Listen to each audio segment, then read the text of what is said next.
السلام علیکم ورحمت الله وبرکاته. خویندورونو، روژه راغله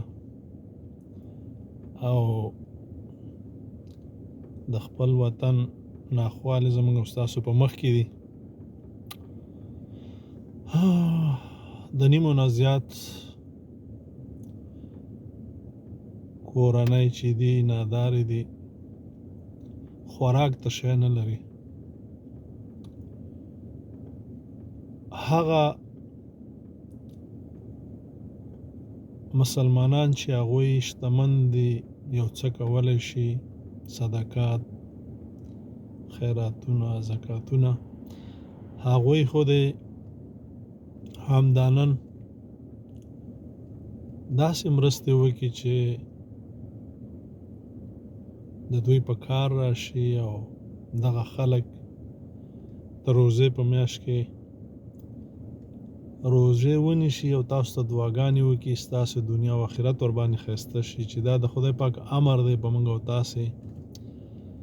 که چېرته زموږ وطنوال، زموږ کورنۍ، زموږ خپلوان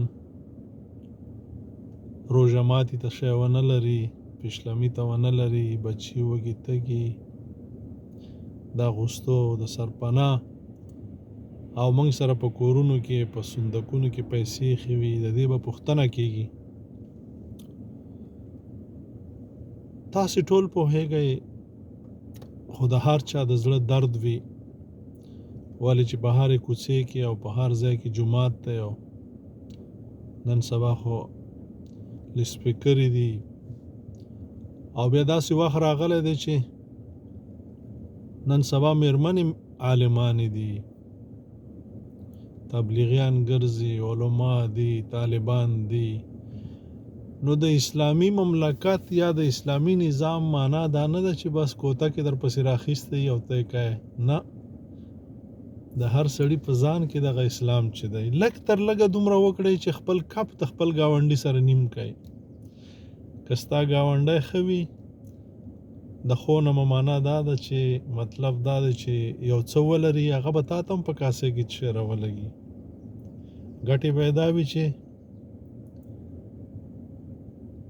د یو ترکارۍ په ځای به دوه شي، هغه به بل شی پوښ کړی وي.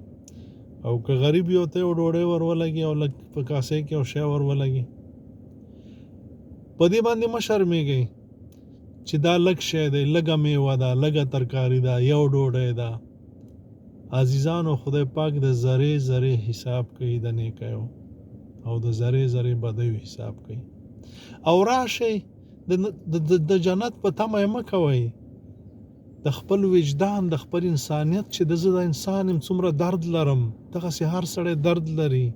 دا زه د روژه ماتي په وخت کې دغه شتمن خلک دا څومره میوې، دا څومره ترکاریانې او چکنیانې او دغه اچارونه لري، آیا زما غریب ګاونډي به څه لري؟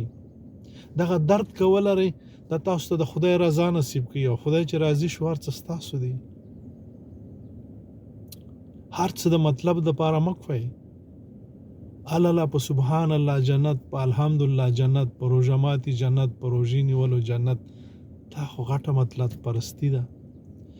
دغه انسان، دا خدای پاک چې انسان پیدا کړی، خدای پاک په خپل ذات یا په مازیګر یا په زمانې قسم خوري چې دا مې ډېر ښایسته څه چې په خدای کې دي په دې انسان کې اچولي، دغه څه چې خدای ته خوښ دي په دې انسان کې اچولي دي، چې دا انسان به دا کارونه کوي، دا د خدای نائب دی.